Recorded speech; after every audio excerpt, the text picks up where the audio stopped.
Hey, Quentin here. Welcome to the fourth and last part of the Self-Inheritance Starter Kit. In this video, we'll cover how you can adapt the self-inheritance protocol to your own situation. We'll explore how to determine who your guardians are and how to adapt the protocol depending on how many guardians and heirs you have. Let's get started. So this is the adaptation guide to the self-inheritance protocol, and it will allow you to adapt the protocol to your own situation. So first of all, we will determine what your situation is, and for that, we need to determine who your guardians are and who your heirs are and how many of each you have. So step one is to determine who your guardians are. And so what we'll do is we'll describe what the ideal guardian is and who they can be.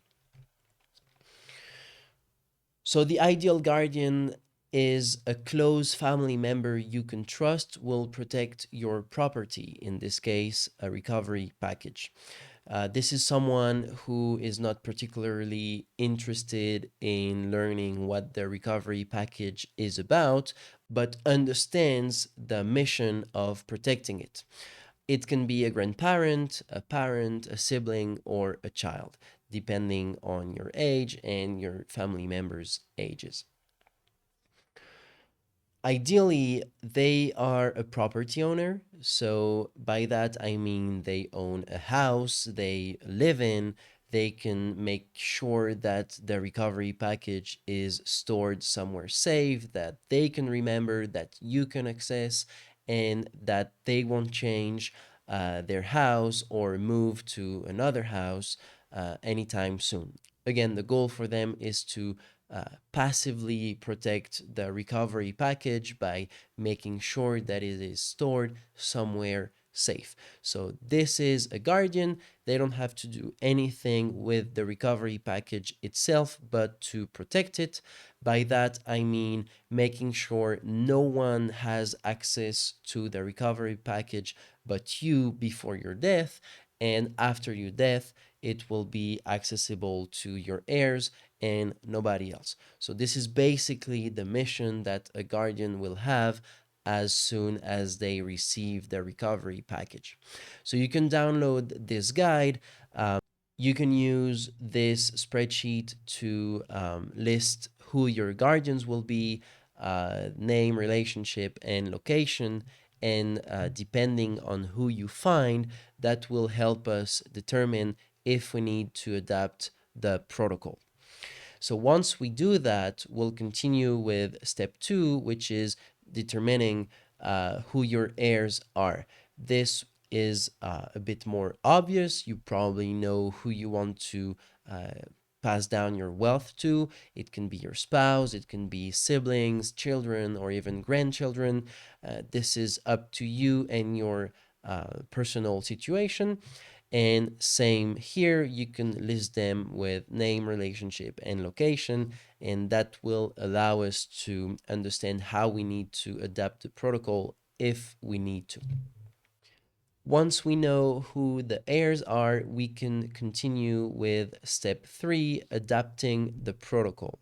So basically, the protocol is divided in two. The guardians will have the seeds and the heirs will have the passphrase.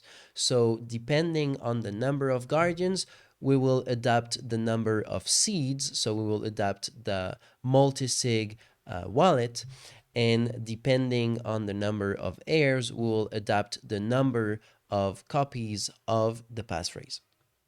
So if you have four or more guardians or potential guardians, you won't have to do any kind of modification to the protocol. We will be able to do a 3 of 5 multisig wallet with 5 seeds, one for the owner, which is you, and 4 for your guardians. If you have only 2 or 3 potential guardians, we will create a 2 of 3 multisig wallet. In this case, we'll have 3 seeds and it will be distributed among the owner and 2 guardians. So if you have 3 potential guardians, you will have to choose 2 of them. And then if you only have one guardian, we will do a 2 of 3 without a passphrase. And in this case, we'll have only 3 seeds that will be distributed among the owner, the guardian, and the heir. That is a solution which is less secure because we don't have the segregation between guardian and heir. Both the guardian and the heir will have a seed, which means they could potentially collude and recover the wallet without you. So it's doable, it's a solution, it's just less secure than if you choose to do a 2 of 3 with passphrase or a 3 of 5 with passphrase.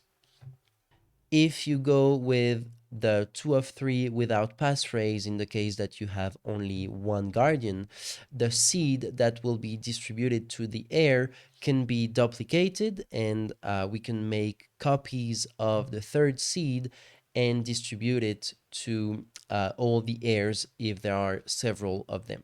That means that they would not be able to collude because they would have the copies of the same seed, and they would still require a seed from the owner or the guardian to sign a transaction.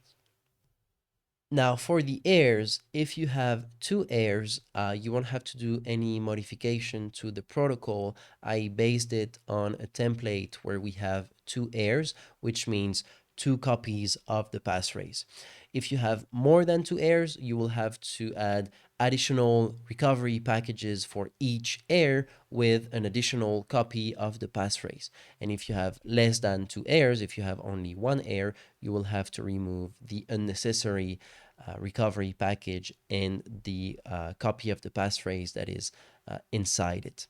And that's basically it. It's way easier to adapt the protocol if you have less or more than 2 heirs than if you have less than 4 guardians, though it's still doable.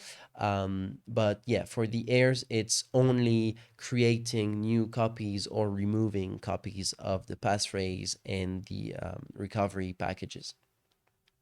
So that's it. Now you have everything you need to adapt the protocol.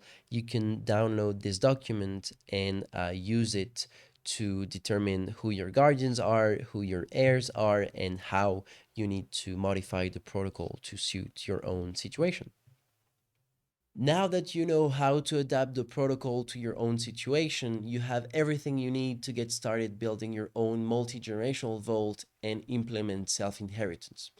Don't forget to download the adaptation guide PDF, and if you want to get access to the full self-inheritance protocol, click the button below this video and it will take you to the protocols page.